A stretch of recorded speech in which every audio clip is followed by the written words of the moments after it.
desejar uma boa tarde ou uma boa noite a todas as pessoas presentes, agradecer muito a presença de todas as pessoas aqui. É uma alegria enorme para a gente ter pessoas aqui, como foi na semana do Alberto, né? E a gente espera tornar esse evento, essa conversa de bar, uma coisa regular. Vão acontecer 2 outras conversas, talvez 3, a gente está negociando ainda 3 conversas com mais uma convidada que ainda não está certa. Então vem o Cláudio Henrique Vieira, alguns talvez conheçam, se não conhecem, acho que vale a pena. Ele faz um programa muito bacana, muito interessante, que se chama Conversações na Rede Minas. E o Alberto eu acabei esquecendo de falar na semana passada, né? A Pamela convidou ele. Às vezes as coisas não são tão fáceis para a gente aqui, é uma correria, né? E não houve assim uma definição curatorial inicial, né? Porque tiveram alguns problemas no meio do caminho. E aí a Pamela convidou o Alberto Tibagi, e ela me perguntou: você quer que ele fale do quê? Eu falei assim: fala para ele falar o que ele quiser. E aí ele definiu o tema cultura e valor. Eu achei muito legal a palavra valor, né? A palavra valor acho que é algo bastante interessante para a gente pensar o nosso mundo contemporâneo, né? E aí, a partir da fala do Alberto, eu propus a todos os demais convidados que estabelecessem relações com os seus pensamentos, os seus modos de pensar a realidade, também passando por esses conceitos, essas noções relativas ao valor, né? Então, por isso que a Márcia Hirata, que é a nossa convidada de hoje, muito obrigado pela presença, propôs também esse tema: quanto vale o é por metro quadrado. Então é isso, acompanhem nossas redes, sejam muito bem-vindos, bebam à vontade e a gente pode conversar à vontade também, tá? Muito obrigado. Boa noite, gente. Boa noite. Obrigada. Estou tentando entender aqui com Libras aqui. Explicar um pouco, né? Foi meio nesse... Topa, que primeira coisa que me veio na cabeça foi, com a ideia de valor, né, foi esse filme, Quanto Vale o é por quilo, né, do Kleber Mendonça, se não estiver enganado, tá? Sérgio Bianco? Sérgio Bianco. Ah, está escrito aqui, né? Sérgio Bianco, perdão. Aí, na verdade, eu passei errado, né? Eu lembrei quanto custa é por quilo, depois eu vi que eu lembrei, aí depois eu fui ver quanto vale é por quilo. Tá, então eu estou deixando de acordo com essa brincadeira com o título do filme, e aí pensando, né, a ideia de metro quadrado. Né? Eu sei que vai ser uma conversa de bar, é para ser mais light, mas acho que incorporei tanta coisa acadêmica que virou meio que uma palestrinha, tá? Então, mas ao mesmo tempo eu tentei deixar mais tranquilo, né? Mas espero que eu tenha atingido o objetivo, tá? Então, aí segunda, por favor. Claro. Então, isso aqui é uma cena do filme, né, que o filme, né, faz uma comparação histórica do momento da escravidão, né, do trabalhador negro escravizado, né, e que hoje meio que continua essa situação. No filme ele aborda a partir do trabalho das ONGs, né, principalmente as ONGs assistenciais. Alguém já assistiu esse filme? Tá. Faz uma crítica, né, ao assistencialismo, né, ou seja, uma elite, uma classe média alta, que começa a trabalhar com assistência social, e aí porque a partir daí consegue editais, consegue financiamento, né, e no final das contas é tudo uma fachada, ou para desviar dinheiro ou para manter toda uma estrutura em cima da estrutura. uma estrutura de uma empresa, né, em cima da pobreza, né, sendo que eles passam no valor, uma pessoa, por exemplo, que vai presa custa muito mais caro para o Estado do que passar o recurso direto para a família, ou uma criança, né? Sempre essas ONGs, essa assistência social é sempre muito mais cara do que de fato ir direto para a população, né? Então, e aí, eu sou arquiteto urbanista, né? E a gente faz uma discussão de renda da terra, né? Então, assim como tinha a renda, a riqueza social era dada pelo trabalho escravo, né? A terra também, ela teve um certo momento que ela também foi cativada. E aí quem ajudou a consolidar essa ideia foi o José de Souza Martins, que ele trabalha com a ideia de cativeiro da terra. Tá? Então eu vou começar com esse jogo entre a escravidão, o cativeiro pelo trabalhador, pelo negro, e o cativeiro da terra. Tá? Aí, só uma pergunta, o pessoal daqui é de que área? Artes. É mais de artes? Sim. Arte Sim, cênica? produção multilinguagem, assim. Tá. Mas não sou daqui também, não. Sou do Espírito Santo. Tá. Arquitetura. Artes plásticas. Artes plásticas. Eu sou uma mistura. Mistura. Tá bom. Tá. Então, espero que no final faça um pouco de sentido. O pessoal que é das artes, tá? Então, passa, por favor. Claro.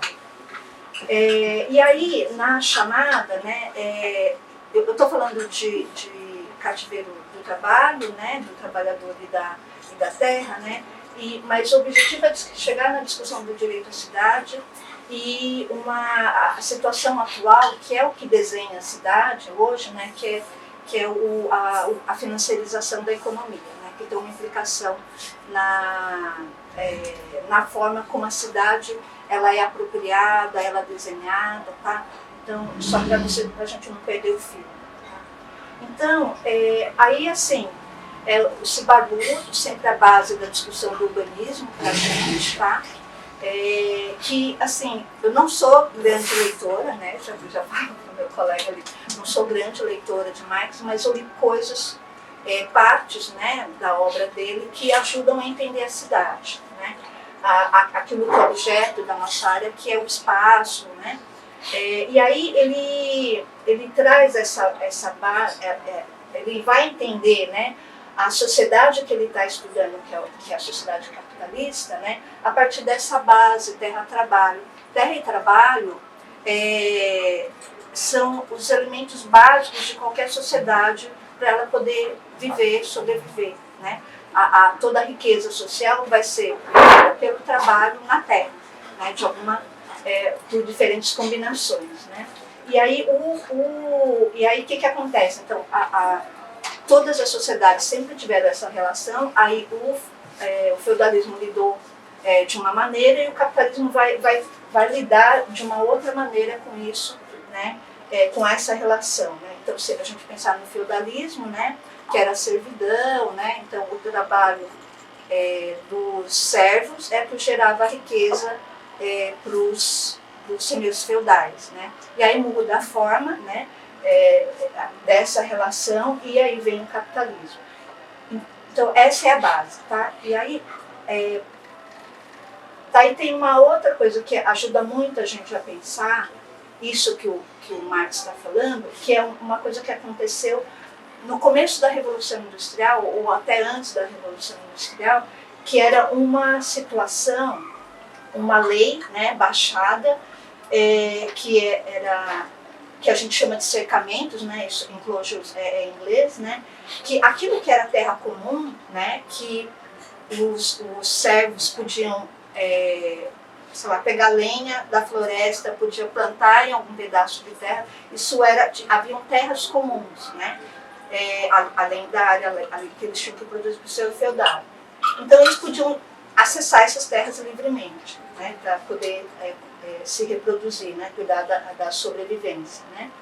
E aí, só que chegou um dado momento que foi baixada essa lei, que essas áreas comuns não são mais comuns, tá? E por quê? Porque começou a aumentar uma demanda, né, por causa da Revolução Industrial que estava se firmando, que era para... tem várias situações, né, mas o pessoal destaca esse exemplo dos carneiros. Precisava dar dano dos carneiros para a industrialização. Né? Então, então eles foram cercando as terras, né, para poder gerar uma outra forma de apropriação da terra pela crescente industrialização. E aí quem não tinha terra, né, que eram os servos, né, começaram a sair dali e aí acabaram indo para cidades, que é onde estava acontecendo a Revolução Industrial, onde estava tendo disponibilidade de trabalho. Tá? E aí, no Brasil, como é que foi? Né? Teve um processo que foi levando à libertação dos escravizados. Né? Então, se vocês forem ver a proibição do tráfico negreiro, vamos puxar ali da história, né? que era a Lei Eusébio de Queiroz, que ela foi feita em 4 de setembro de 1850. Aí, na sequência, poucos dias depois, veio a Lei de Terras.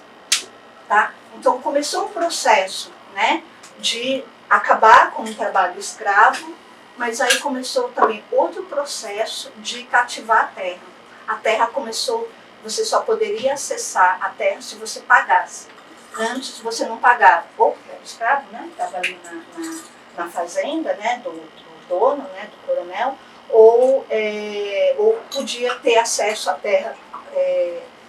A terra não era comprada, você podia ir lá morar em algum lugar que aquilo não tinha valor. O que tinha valor era o escravo. Né? Isso fica muito claro no filme, se vocês puderem assistir. Então, aí com essa lei de terras inverte. Né? Se o trabalho escravizado não tem mais valor, agora vai para a terra. Né? A terra passa a ter valor. Então, aí vem a Lei Áurea muito depois, né, em 1988, né? E aí hoje a gente, a partir disso, que para a gente que estuda o espaço, foi um marco essa Lei de Terras de 1850, né? Porque a partir daí a gente começa a lidar com a propriedade privada como uma das riquezas, né, que a sociedade vai tentando, né, a sociedade vai tentando se apropriar da terra como uma forma de obter riqueza, de acumular riqueza. Né? Então, e aí,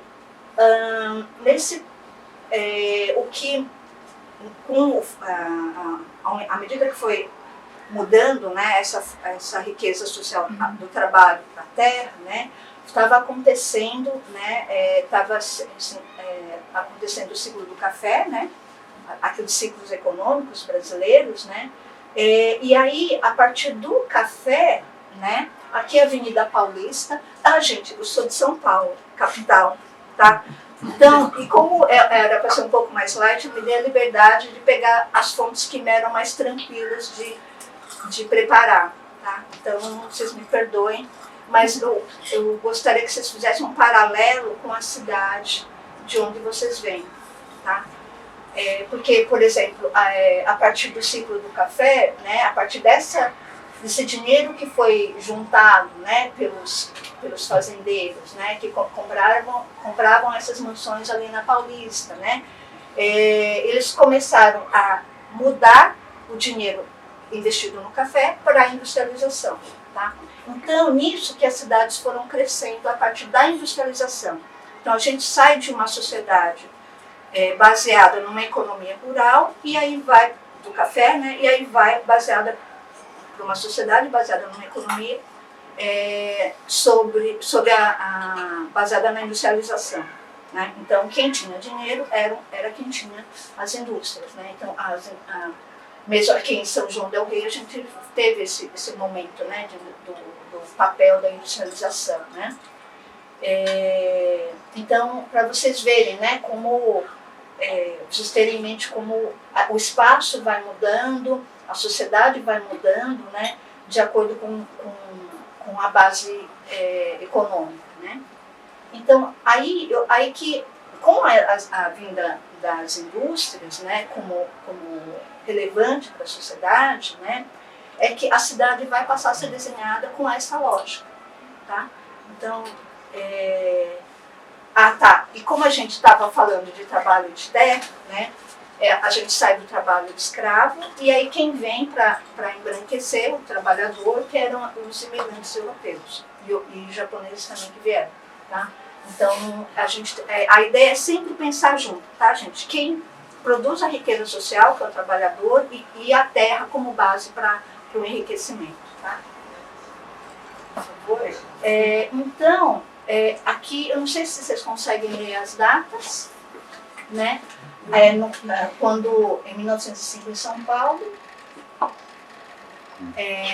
que na década de 70 foi quando o Brasil passou a ser mais urbano, tá? Do que rural. Então vocês veem como a cidade veio crescendo rapidamente, né? Daqui para cá, né? E aí vai explodindo, né? Mas esse é o momento, né? Que a gente pode dizer que as cidades foram desenhadas pela industrialização, tá? Então que ela foi crescendo, as cidades passaram a ter importância, tá? Então, a partir disso que a gente vai entender as nossas cidades. E essa imagem é bem comum para a gente que vem de São Paulo, né? Que a gente tenta entender a cidade de São Paulo. Então, São Paulo é o que a gente chama de cabeça de cachorro, né? Então, ali o centro antigo, né? À medida que vai crescendo, ela vai conformando o que é a região metropolitana. Tá? Vai ocupando toda a região metropolitana. Tá? Aqui é o mar, né? Santos, né? Só para vocês verem que está bem próximo, né? Então Santos é por onde é o porto, né? Por onde era exportado todo o café, né? E aí hoje há os produtos, né? Então é isso. E aí, então, à medida que a cidade vai crescendo, para onde? O que acontece com o espaço? Aí eu puxando a sardinha para a discussão do trabalhador, né? Primeiramente vai para os cortiços, né? Aí depois vai para as favelas, aí ocupam também as áreas de mananciais lá em São Paulo, né?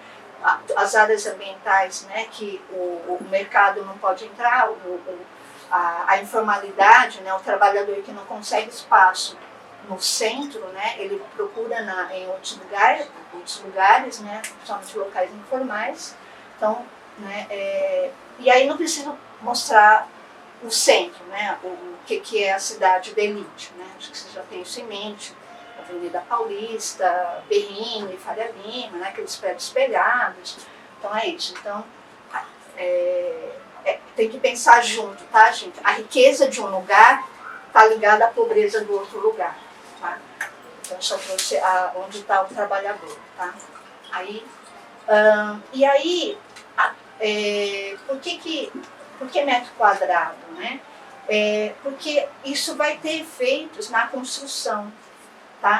Então, aqui passando de das legislações, né, do Código de Obras, né, no caso de São Paulo, né, você vai vendo, né, que a terra foi valendo mais ao longo do tempo, então o pessoal foi diminuindo o pé direito. Então, se em 1886 era 2 pisos, chegou aqui, em 1902 tinha 3 pisos. Então, no mesmo pedaço de terra, você passou a ganhar mais metro quadrado para você explorar, né?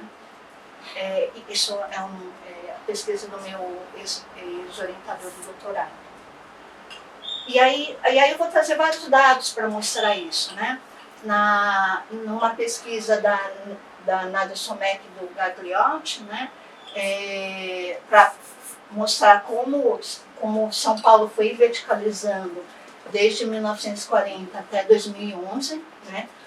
Eu fui pegando dados, eu não pensei em atualizar, tá, gente? É só para vocês terem uma ideia. Então, um processo de verticalização grande em função de uma nova tecnologia, que é o elevador.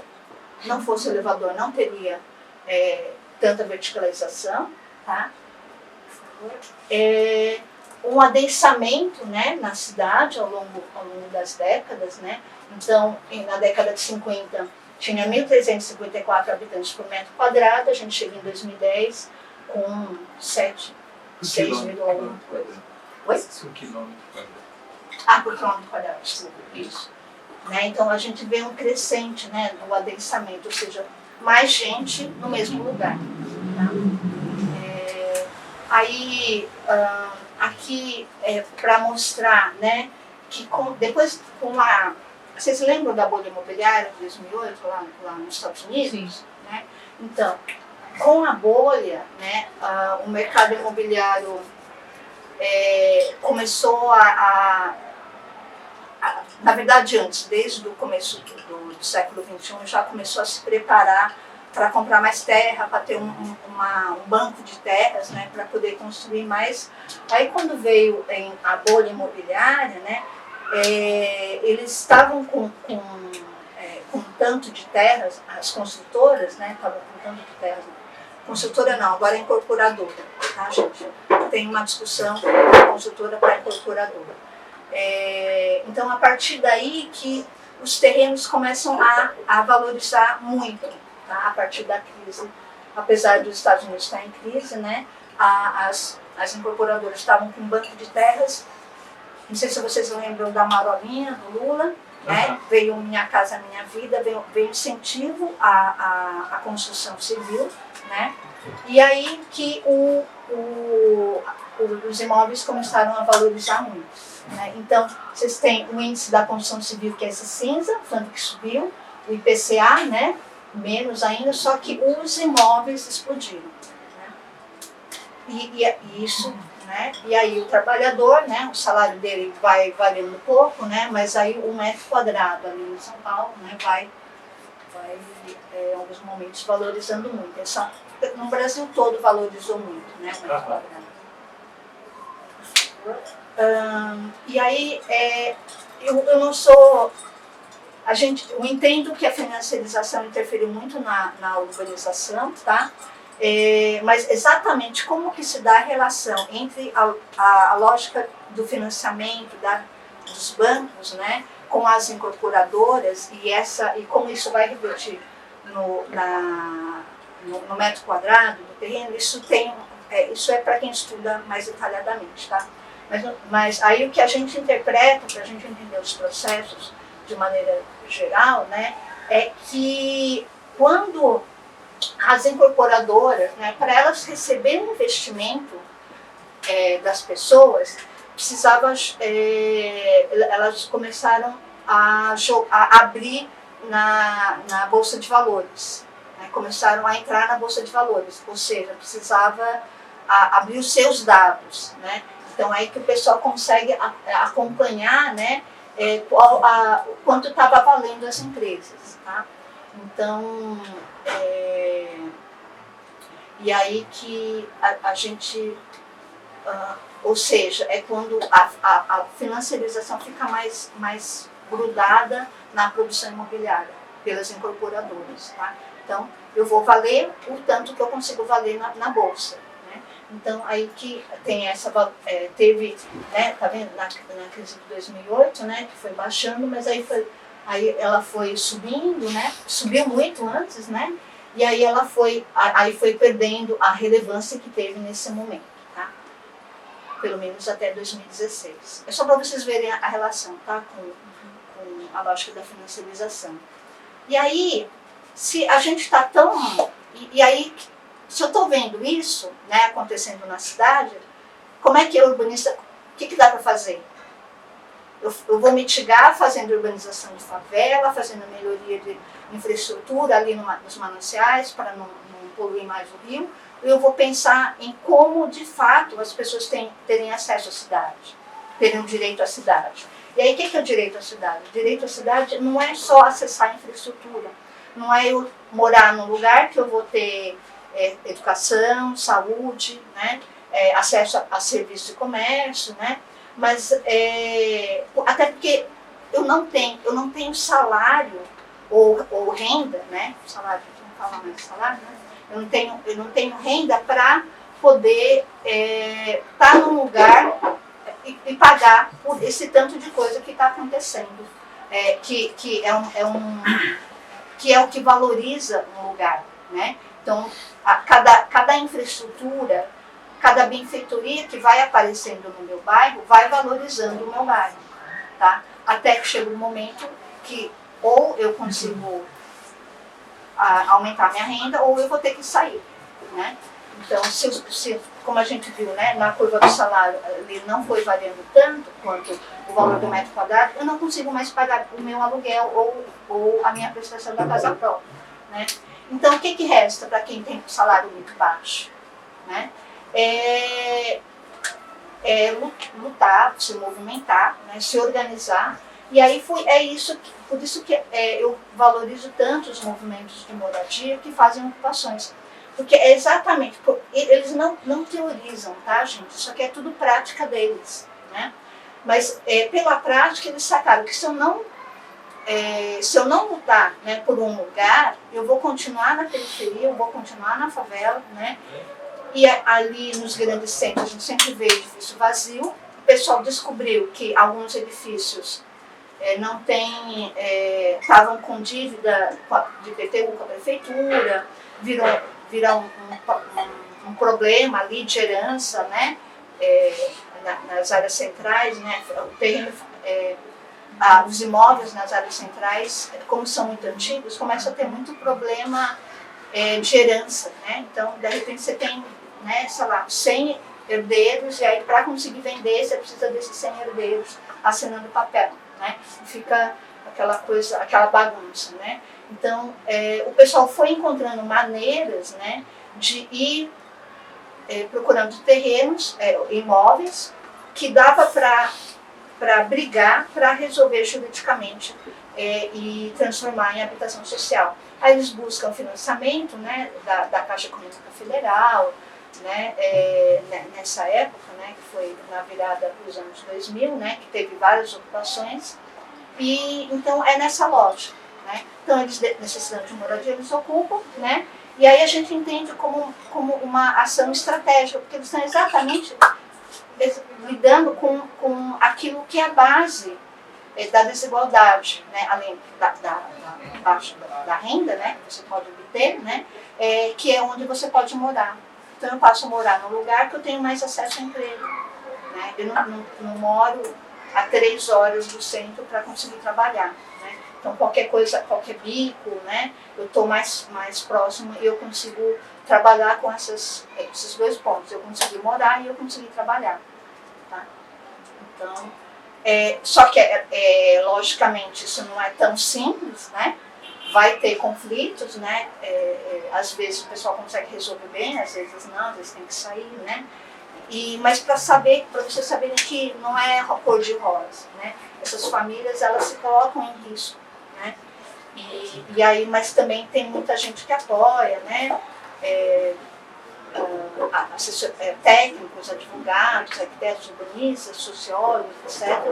E também políticos, né? Que também apoiam essa demanda da população, tá?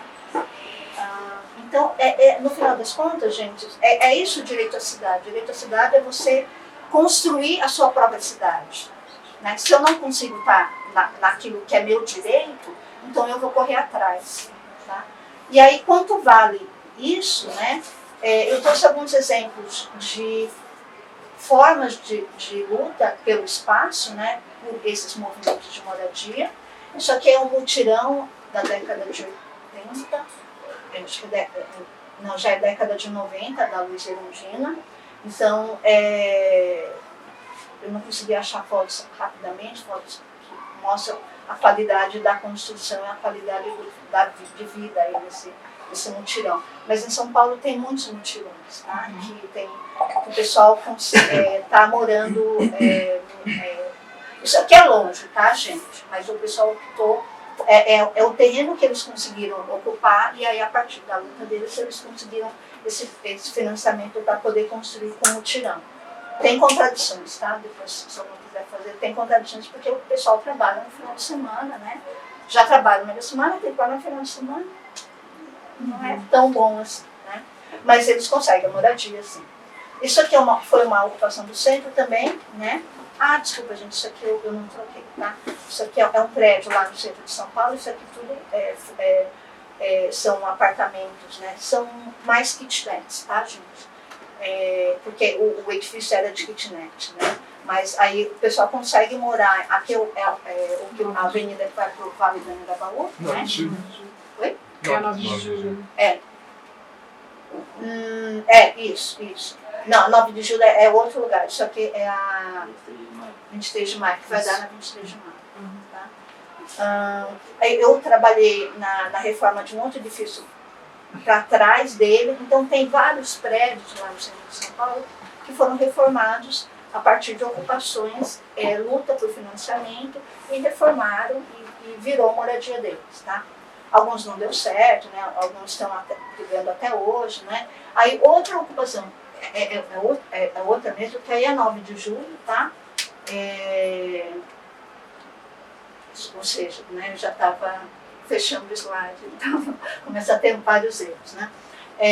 Então essa é uma ocupação muito tradicional lá de São Paulo, né? E eles têm um espaço aberto, vários espaços abertos, né? E aí eles foram tentando várias atividades, né? E acabou virando muito, esses espaços abertos viraram atividade cultural, né?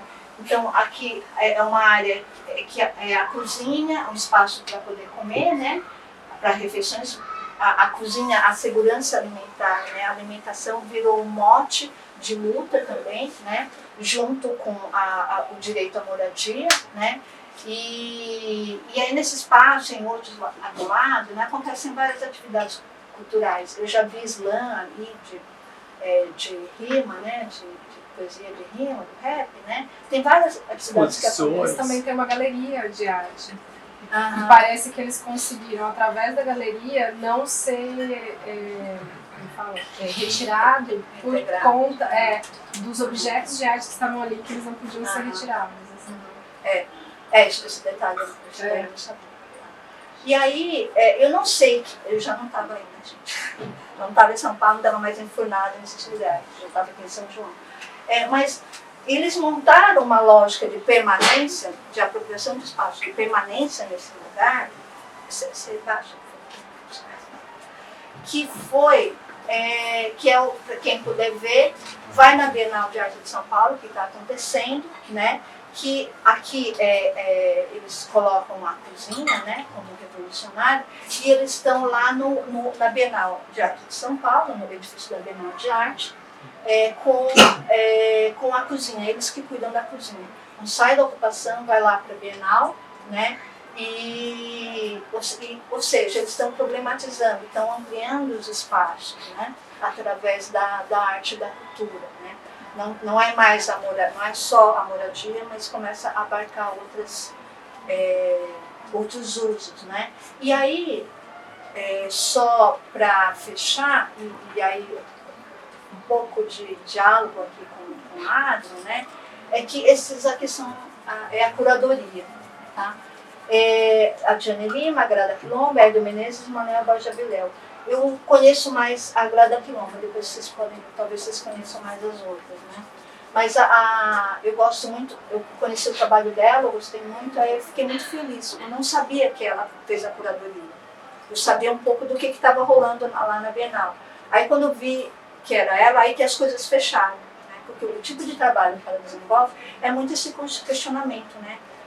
Da forma como o negro foi tratado historicamente e o lugar que essas pessoas estão tentando mudar na cidade, né?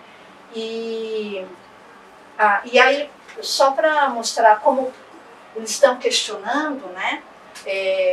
Eles estão colocando a arte como questionadora. A Bienal é um projeto do Oscar Niemeyer, né?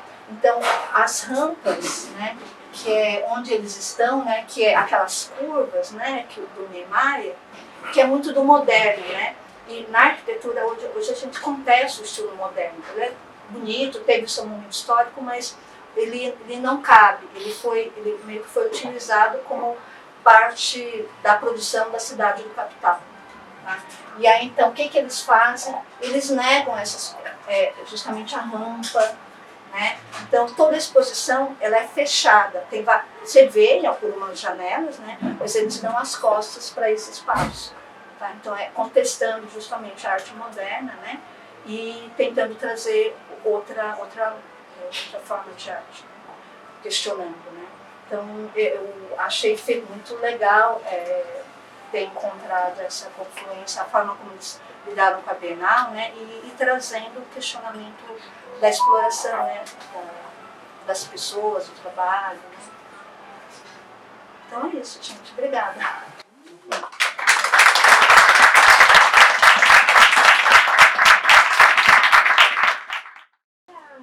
Eu queria fazer uma pergunta para a gente estender um pouquinho a nossa conversa.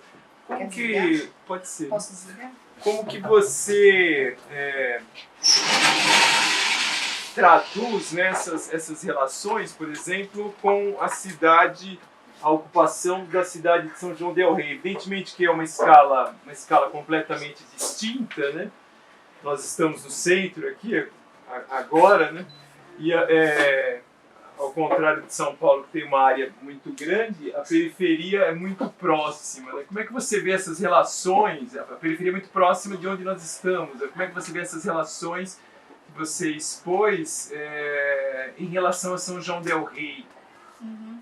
Tem muita coisa parecida e muita coisa diferente, né? Uma coisa que me chamou muita atenção aqui foi a lógica, a proximidade com o rural. Né? Eu venho de uma cidade que não, né, tem área rural, mas ela nem apareceu no planejamento, só no penúltimo plano diretor que apareceu a área rural. Praticamente a gente nem percebia. Né?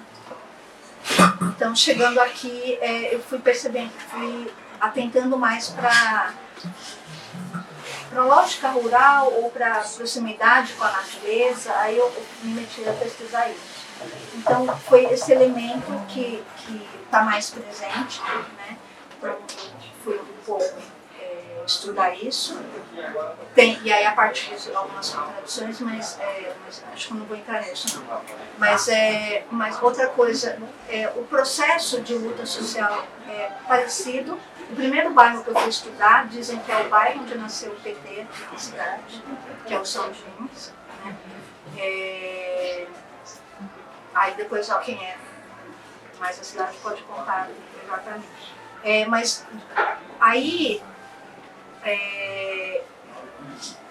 o que eu notei é que, primeiro, uma crise minha, porque eu estava acostumada a lidar com o movimento organizado de moradia, e aqui as pessoas têm moradia, minimamente têm. Então eu fiquei meio órfã, assim, o que eu vou fazer nessa cidade? Mas por que as pessoas têm moradia? Né? Essa coisa da escala, né? Então eu moro ali no São Dimas, eu desço um pouco, tudo bem, tem que andar, né?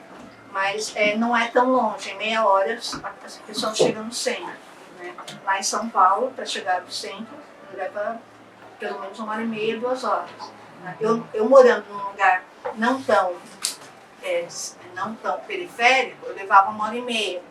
Né? Então, o ganho não é tanto um problema essa distância com o centro, isso é fato. E também porque aqui eu descobri uma forma de propriedade, de novo a terra, né, que é o aforamento. Muitos moradores da época da industrialização conseguiram uma terrinha para morar por aforamento. Seja da prefeitura, seja da igreja, né? Que é o caso ali de São Dimas. Claro que tem outras situações, né? Mas isso despressiona a valorização imobiliária. Né? Então isso foi outra coisa.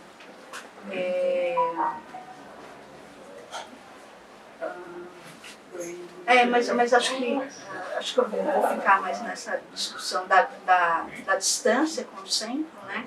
Essa relação centro-periferia que não é tão distante, né? E aí outra questão que foi a área central, que é mais patrimônio histórico, né? Que foi uma coisa que não entrou na minha formação, eu não lido com a discussão do patrimônio, tá? Mas eu entendo como objeto de fetiche, né? Da casa, das construções, né? E que era usada para virar um espaço de privilégio. Né? Então, foram essas coisas diferentes, assim, que me vem agora. O que você vê como, em relação a esse valor da terra que você falou, que expulsou as pessoas do campo para a cidade, como é que você vê, por exemplo, um exemplo como Tiradentes? Lá teve a valorização da cidade, do centro histórico, dos imóveis, daquelas famílias, e na verdade as famílias que ali moravam eram para a periferia. E aí todo esse problema que você falou de os herdeiros e tudo mais, teve um abalo. Eu vivi lá 17 anos. Teve um abalo na sociedade muito forte. E lá a gente pode chamar, é um exemplo claro, parece, de o que a gente chama de gentrificação. Né? E essa questão, lá não teve a valorização da terra, teve a valorização do espaço urbano, que expulsou as pessoas para a periferia. Aqui também teve uma coisa semelhante? Teve. Pelos estudos que o Éder Júnior Carneiro fez, a população que morava aqui teve que subir o morro. Isso. Como em várias cidades. Eu lembro quando eu vim para cá nos anos 80 e 90, eu falava, e eu já tinha morei no Rio, morei em Ouro Preto, eu falava, gente, como tem uma população negra pequena aqui, né? População negra pequena, porque eu circulava aqui. Agora que eu moro na periferia há alguns anos, meus vizinhos são negros. É aqui que eles estão. Então teve também, como na maior parte da cidade, continua acontecendo isso, né? Um certo apartheid, né?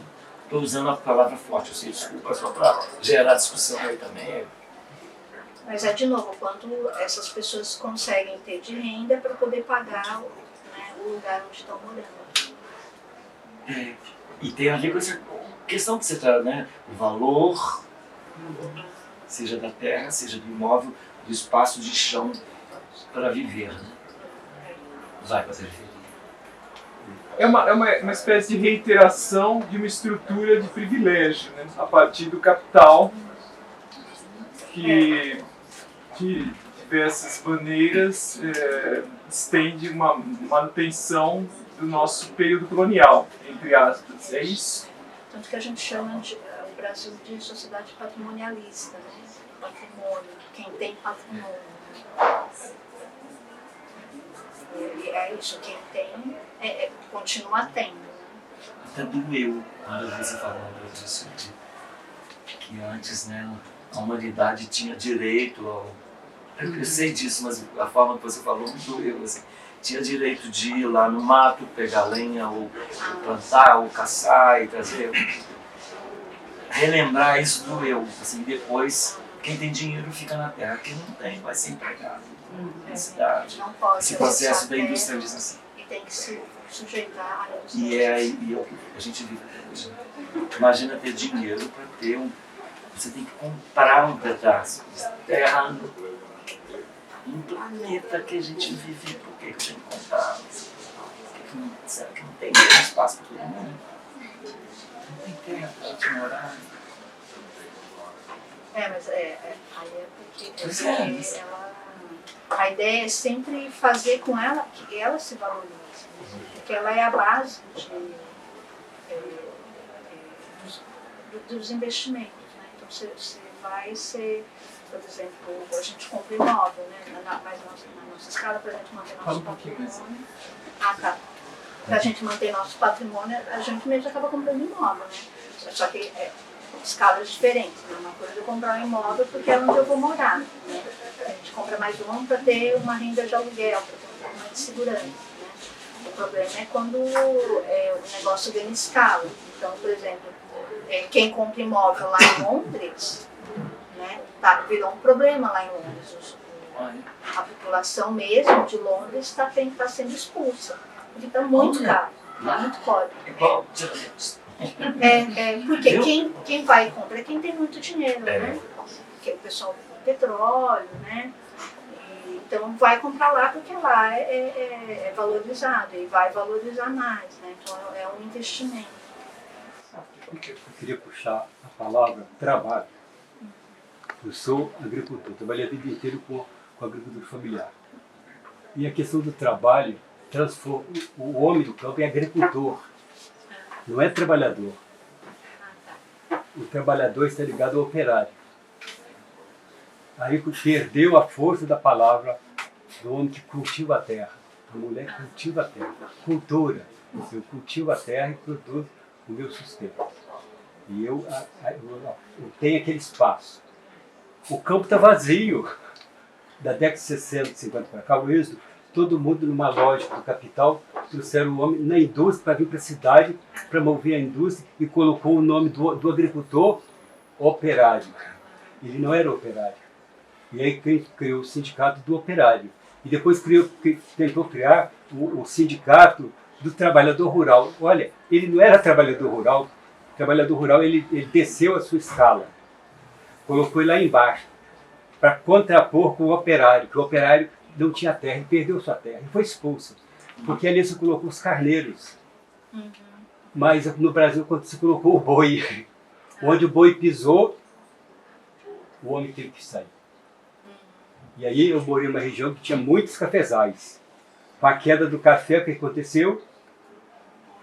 Acabou com os cafezais, aquelas famílias que trabalhavam nos cafezais foram para a periferia do Rio de Janeiro, o Espírito Santo, daqui também foi para a capital, etc. E gerou o quê? Foi para a cidade já estava ocupada, as melhores terras. Aí eles tiveram ir para onde?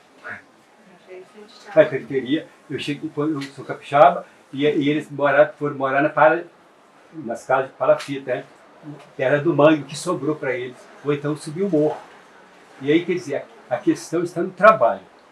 Fez do agricultor, que veio do campo, um operário. E não deu condição para ele. Nós estamos em Minas Gerais, vamos estudar sobre a questão de Belo Horizonte, que quando começou a industrialização lá, tem um estudioso, que eu acho que sou um psicanalista, que fez um estudo do operário. Que quando chegou em Belo Horizonte não tinha terra. Teve que ocupar a terra com grilagem pelos políticos. Aí entram os políticos da qualidade que temos. E aí o operário ficou. Então acho uma questão seríssima nossa é discutir a questão do trabalho e o homem não urbano, mas o homem rural. Não tem discussão, uma discussão mais séria do homem no campo. Fala-se de questão do sem terra, para terra. Então nós temos qual o nosso estudo para o homem do campo? O agricultor que trabalha a terra e que manda comida para acabar com a fome. A nossa fome que nós estamos, essa fome que nós estamos vivendo, de 30 e tantos milhões, na cidade não produz comida. A comida vem do campo. Eu não sei se alguém são agricultores. Então a população foi para a cidade e da cidade para a periferia. É preciso ter uma discussão da moradia na cidade? Sim. São João del Rei, a segunda vez que eu morei aqui em 80. Não tinha universidade. A Universidade Federal, o que fez com a cidade? O que fez? A população, não sei como, mas duplicou. Não tinha esses prédios aí que está tendo. Então tem que discutir essas duas etapas, o antes e o depois. E aí aconteceu com São Paulo, com todas essas grandes cidades, essas mega cidades. E o campo? Você anda daqui para Divinópolis, daqui pelo ao redor das estradas vazio. Onde foi esse povo? Para onde foi? Foi para o centro da cidade? Não. Estão sem casa até hoje. E aqui em São João tem um problema sério. Você é arquiteto? Aqui tem aquelas casinhas que fizeram ali no Tijuco. Sabe o que aconteceu ali? O que aconteceu ali? Eles pegaram todas as pessoas da cidade e jogaram lá. Jogaram porque um de vocês aqui não consegue ir lá à noite. Isoleta. São dois prédios de habitação popular, né? Um parece que ainda está viável, o outro está inabitável. Nem policial vai lá à noite. Aí por exemplo, como que é? Então nós vamos discutir a cidade. Onde que vai as construções e onde que o povo vai ter condições de morar. Aqueles prédios foi errado. Você sabe por quê? É melhor a casinha. A casa é cercada, eu abro a casa e entro. Mas quando tem que subir 4 andares, subindo cada andar, com alguém que você sabe que a vida não é muito boa, aí corre perigo. Famílias que têm mulheres não moram lá. Ou melhor, moram porque são assim, teimosas. Mas tem muitos que falam, não vou morar aqui porque aquilo ali é coisa de Ministério Público. Mas assim, que é o Minha Casa Minha Vida, o programa Minha Casa Minha Vida. Né? Então isso é toda uma área de estudo da minha área, que justamente questiona que o programa Minha Casa Minha Vida foi muito mais um plano econômico do que um plano para resolver o déficit de moradia. Então, tanto que não fez cosquinha no déficit de moradia. Né? Foi muito dinheiro, né? Mas no final das contas, quem pegou esse dinheiro, esse tanto de recurso, foram as consultoras que elas escolhiam. Eu vou comprar tal terreno e vou construir ali. Ou seja, eles não vão gastar dinheiro no terreno valorizado, porque o dinheiro do financiamento ele tem um valor fechado. Né? Então, eu vou procurar o lugar que é mais barato, porque daí eu consigo ter um lucro maior. Vou construir de qualquer maneira, né, com baixa qualidade, para também eu poder ter um lucro maior. Então, é um lucro maior pela construção e pelo lote onde ela comprou. E aí vira esse problema social, né? A gente sabe do Minha Casa Minha Vida no Brasil inteiro. No Brasil inteiro. Então, o que era para ser um programa que era para resolver a questão da moradia, do acesso à moradia, não foi porque foi um programa econômico. E não vira um problema social, continua. É muito complexo a gente definir assim, de que o pior. Tem muita gente que não tinha nada mesmo, conseguiu alguma coisinha. Não acho que seja legal. Pelo contrário, eu acho assim terrível e cruel. É muito cruel. E eu acho, mais ainda, que a gente na universidade tem um compromisso muito grande. Quando a gente fala, a gente fixa naquela área de pesquisa, naquela área de estudo que te mais atrai ou até que te incomoda, mas eu acho que tudo está interligado. Eu acho que tudo tem que te incomodar, sabe? A gente está lidando com gente que necessita desse acolhimento, de afeto. A gente tem que sair do alto do nosso privilégio e ser mais humano em todas e qualquer área. Uma das áreas que eu acho que ia ser mais deficiente no nosso Brasil é a educação. Eu acho que educação não é só a básica. A básica, então, está falida totalmente, mas a superior, ela continuou com esse ar de superior, sabe? Em qualquer... Não, justamente por isso que eu estou falando isso, porque eu lido com alguns arquitetos, desculpa o que eu tô falando, mas já que a gente está no bate-papo de bar, a gente está no bate-papo de bar regado aí a alguns drinks, é permitido. E é assim que é legal. É uma área, realmente, eu estou dizendo, porque até a gente foi no evento lá em Tiradentes, a gente vê um glamour em cima dos designs, enquanto que o artesão está escondido lá no seu ateliê que eu não consegui encontrar, né, Paulo? Nós fizemos uma excursão lá nos bichinhos, falando que eu ia encontrar... Nos bichinhos? No bichinho, falando que eu ia encontrar os artesãos, não encontrei um. É um mito hoje em dia. É um mito. Eu trabalhei com isso lá muitos anos. Cadê os artesãos? É uma exploração de mão de obra. Exploração de mão de obra que a gente continua. Eu trabalhei muito tempo. Eu trabalhava 10, 12 horas com isso. Com algumas lojas. E as pessoas vinham aqui visitar. E a escravidão moderna ainda tem cor. Lá é uma apartheid social impressionante com os artesãos. Realmente, no início, teve uma valorização do trabalho que já havia lá.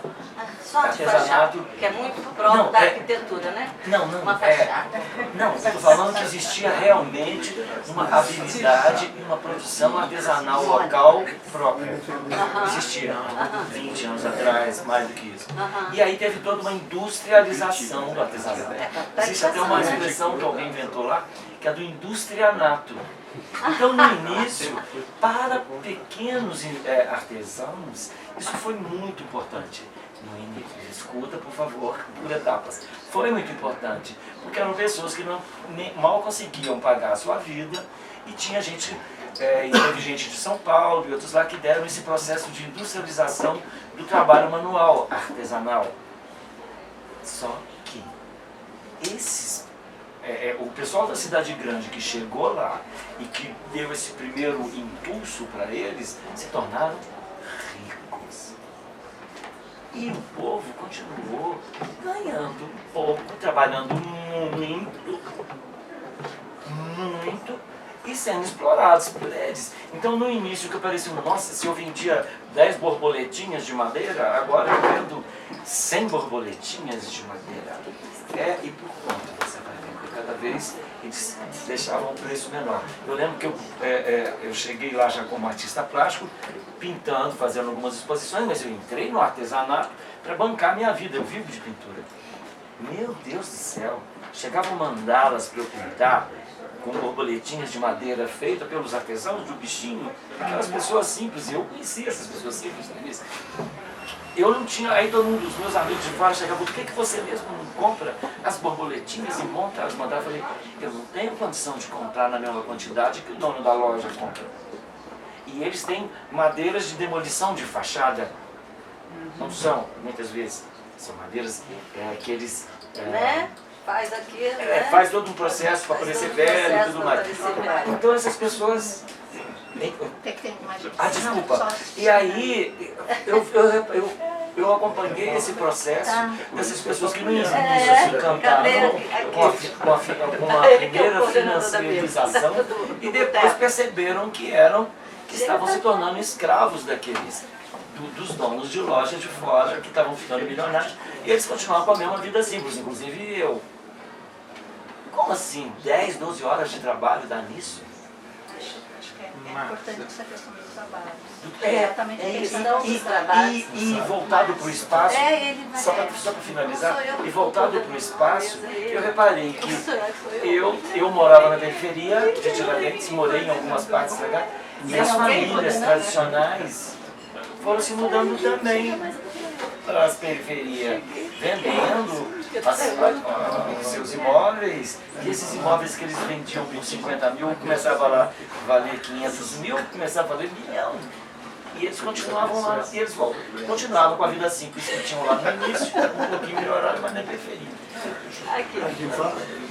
Fala. Eu estou achando o debate interessante, mas eu acho que a gente podia, talvez, me desculpem falar assim, mas voltar um pouco para algumas questões que você foi apontando. E eu queria que você falasse um pouco, porque nessa discussão sobre o processo de urbanização e na relação com o rural, existe essa tese de que o Brasil tornou-se urbano, né? Mas existe uma tese contrária, que na verdade a nossa urbanização é um tanto fictícia, porque ela é um ato político antes de tudo. Então as prefeituras no Brasil têm o poder de determinar qual é o tamanho da área urbana. Belo Horizonte, por exemplo, por decreto estabeleceu que não tem área rural. É um município sem área rural, né? Mas quando você vai a Belo Horizonte, você encontra uma quantidade imensa de espaços naturais que obviamente foram transformados em urbanos por razões econômicas.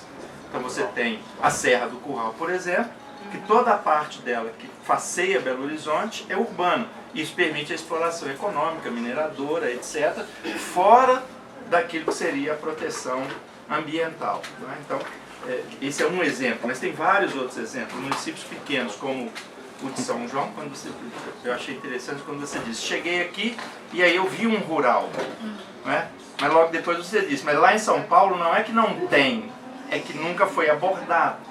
Então eu queria que você talvez falasse um pouco mais sobre isso, e pensando muito nessa coisa do rural como espaço natural, porque São Paulo, por exemplo, na cidade, né, ou seja, no espaço habitado, tem uma avifauna que é gigantesca e que tem uma dinâmica que é própria, ou seja, você tem uma natureza que vive ali, claro, não é como se ela estivesse numa floresta, numa área totalmente...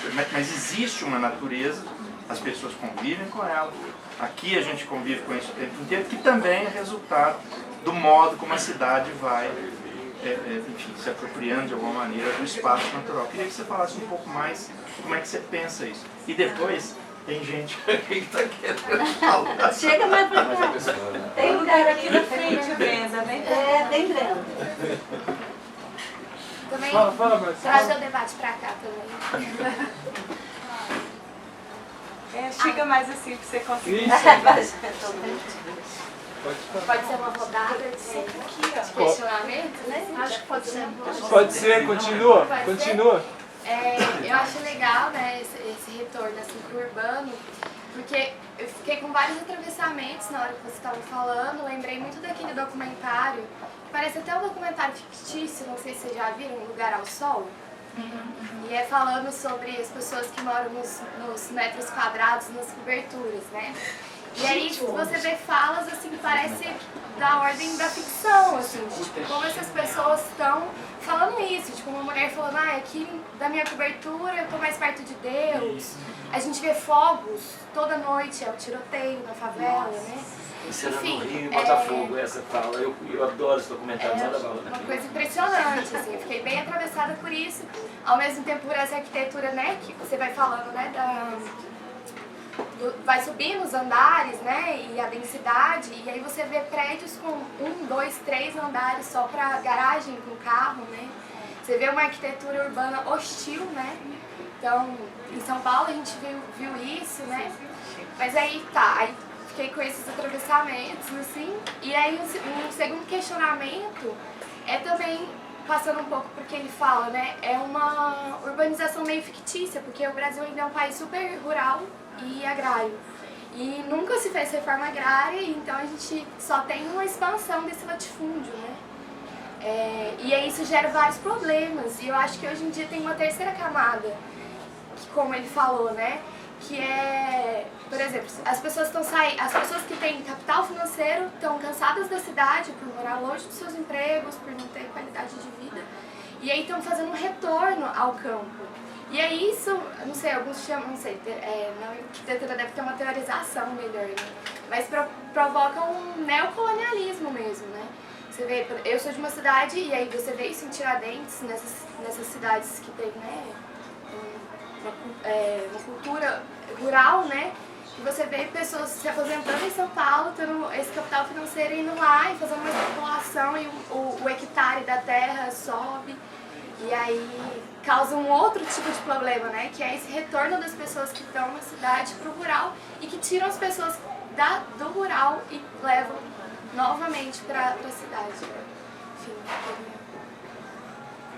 explorar um pouco mais isso, assim, do ponto de vista da arquitetura e tal. Pode. Fala você. Então tá. Eu sei que tem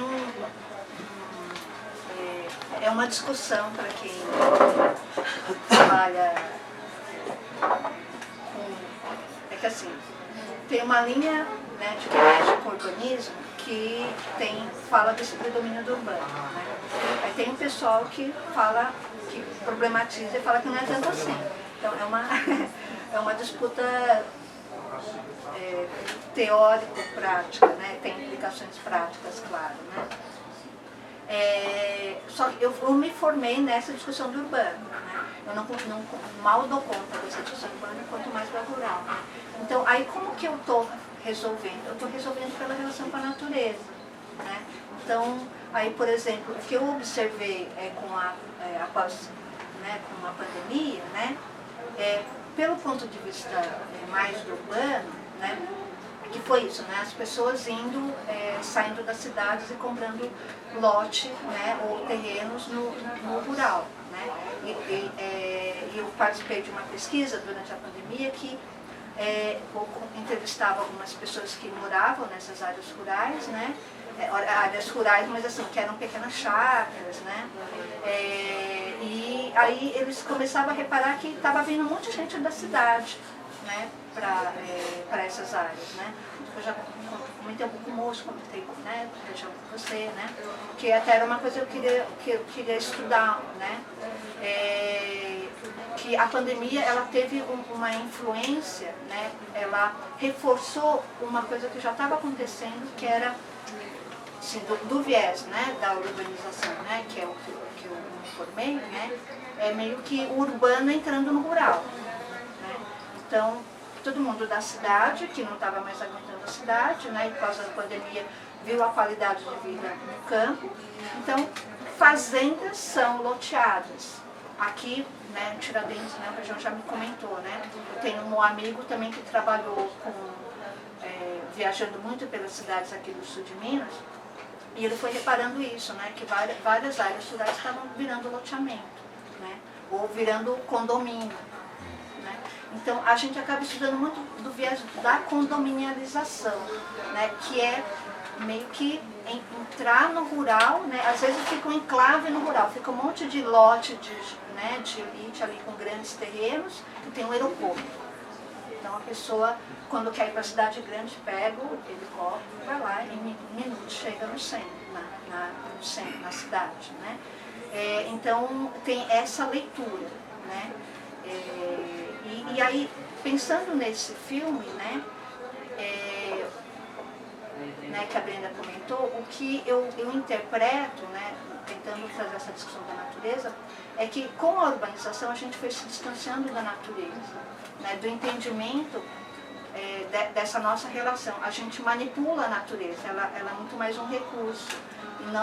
E aí, por quê? Porque com a industrialização e a urbanização a gente foi perdendo esse contato. A natureza foi virando um fetiche. Né? Então eu vou lá para Cancún porque lá a natureza é linda, maravilhosa. Vou lá para a Cachoeira porque lá é lindo, maravilhoso. Né? Mas gera toda uma interferência ali nesses lugares, né, que artificializa a natureza, no final das contas.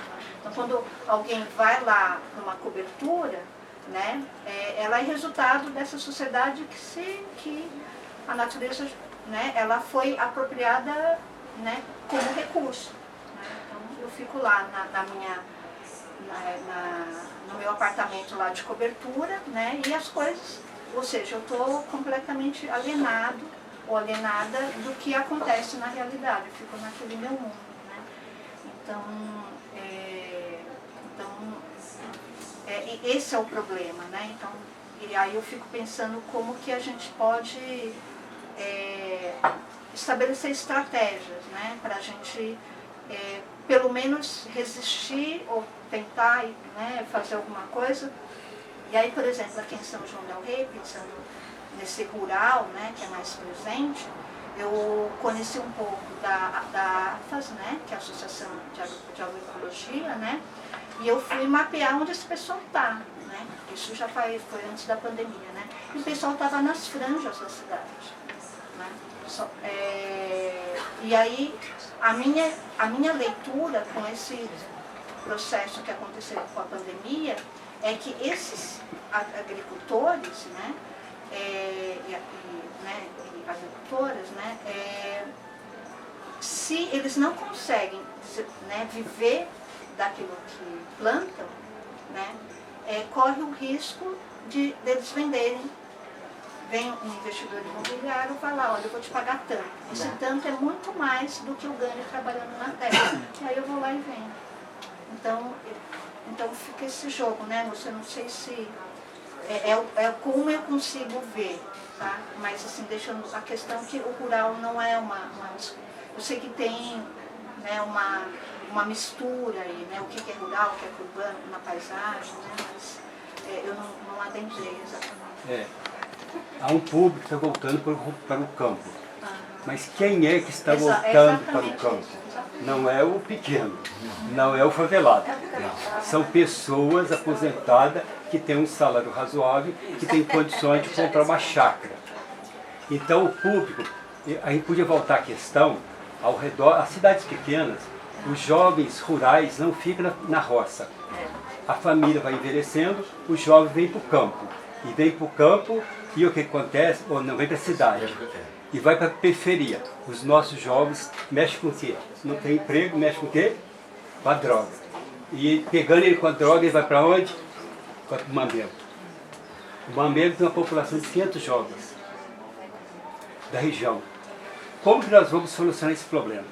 A periferia de São João está cheia de jovens que não arranjam emprego.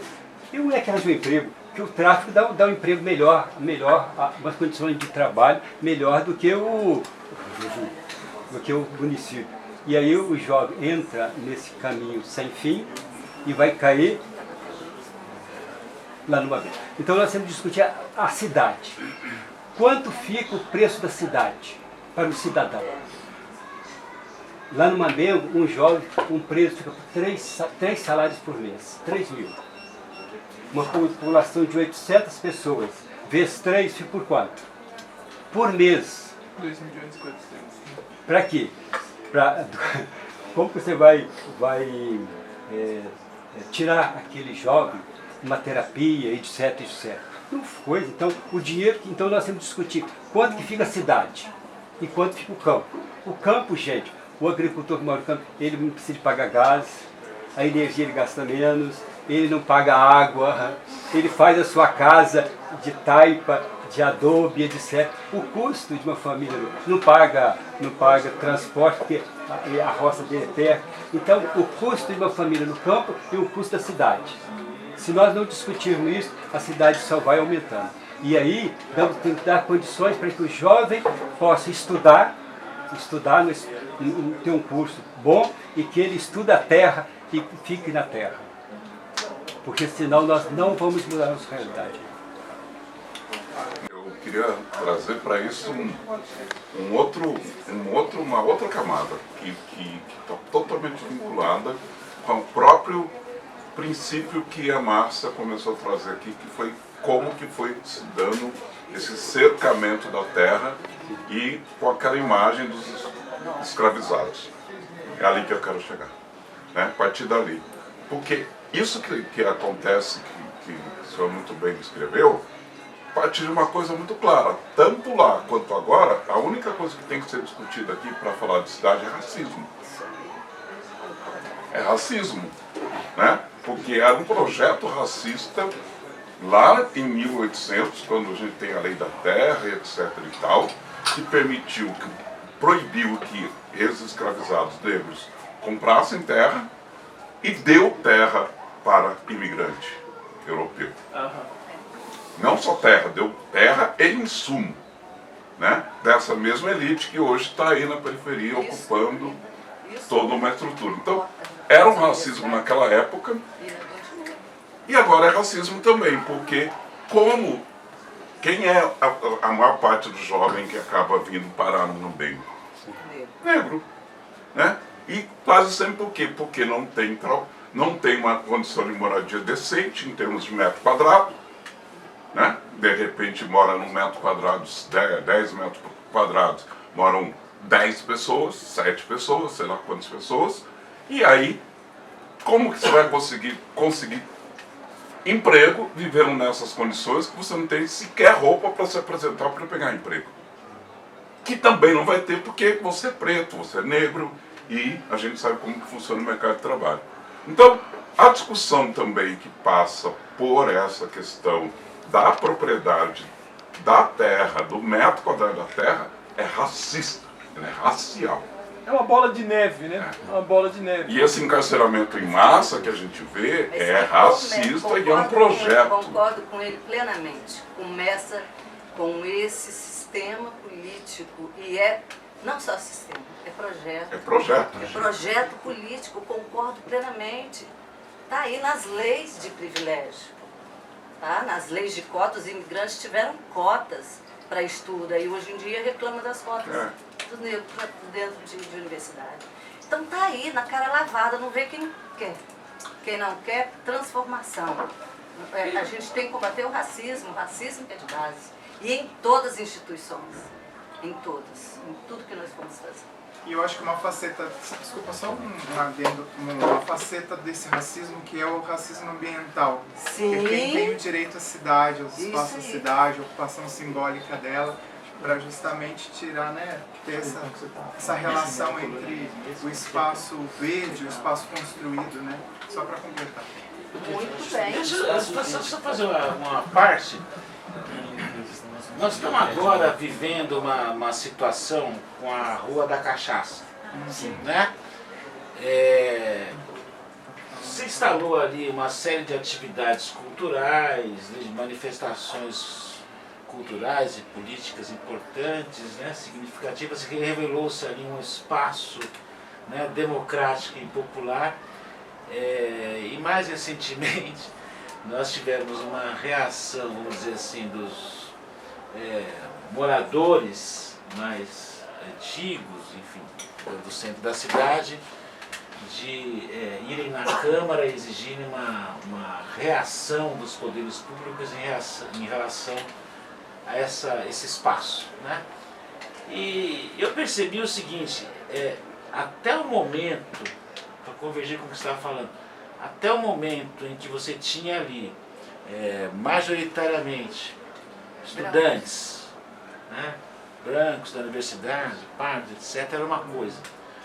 Quando os jovens do Tijuco começaram a vir, porque não tem espaços de lazer no Tijuco, aí a reação foi violenta. Agora você tem a Guarda Municipal, a PM dando prontidão ali, e você não tem marco legal de sustentação a esse tipo de ação, né? Eu acho que é um exemplo que converge para o que vocês estão falando, né? É uma ocupação que era simbólica, poética, né? O professor usou o caso do Islã, né? E como que essas vozes, elas não podem ser ouvidas dentro da cidade, né? No caso do Islã, o Islã canta, né? O espaço ele é poético, ele é sensível. E São João há cada vez mais uma ideia de cercamento desses espaços simbólicos, né? Porque as fronteiras, elas fogem do controle. Então, eu acho que é um debate fundamental. E pela nossa experiência, que eu não sou daqui, né? Eu estou aqui apreciando, tem uns 2 dias, São João, Tiradentes, e não conheci. E o que a gente está falando aqui, colocando na mesa aqui de debate, não é diferente de outros lugares, não. Quando você toca nessas questões, isso aqui me chamou muita atenção. A gente vem trabalhando com o jovem de Islã, você não tem espaço para trabalhar, sabe? E vem os editais, como você falou, Márcia, que você traz a coisa das ONGs, que também são fachadas, uma fachada cruel, os editais que a gente tem que trabalhar, né, amigo do teatro? Que são projetos de exclusão o tempo todo. Aí a gente fala, tem um momento que é legal, a pandemia ajudou e tarará. Gente, é fachada. A gente tem que arregaçar a manga e buscar essa força. Essa força aí, quando ele fala do Islã, assim, gente, eu estou perdendo as forças. E a força está ali, sabe? Na ancestralidade, na resistência. Reforçando essa questão do racismo também, né? Corroborando com isso, tem a questão da tradição nossa racista, né? Que Pedro II, se eu não me engano, como a gente estava vendo naquele documentário, né? Acolheu os árabes, né, chamados turcos, otomanos. Quem que não tem na cidade um lugar que se chama, vai lá no turco, quem aqui não tem esse lugar? Abriram-se as portas para essa gente, né, que são trabalhadores, que a minha família ia lá e comprava exatamente nesses armarinhos, né? Eu comprava o meu sapato da minha irmã, né? Era tudo comprado nessas lojas dos turcos, né? E na minha cidade, que é Lavras, são donos da metade da cidade. Assim, os lugares mais valiosos, que são loteados, né? Eles são os donos da cidade. Eles saíram de lá, da Palestina, né? Desse lugar que a gente está aí falando.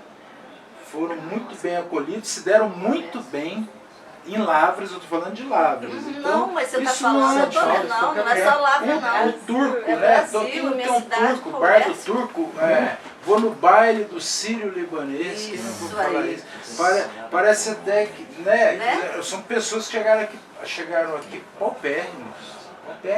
Enquanto isso, o preto escravizado não tinha a menor condição nem existia dentro desse formação de país, né? Era uma consequência da escravidão. Então, também reforçando essa questão do racismo, que depois vieram os italianos aqui, né? Que a gente na colônia, né? Mais recentemente, e por aí vai. Enquanto o preto está onde? O preto está no Palmital, na zona rural, ele está no Palmital, está no Jaguara, né? Sem terra, né?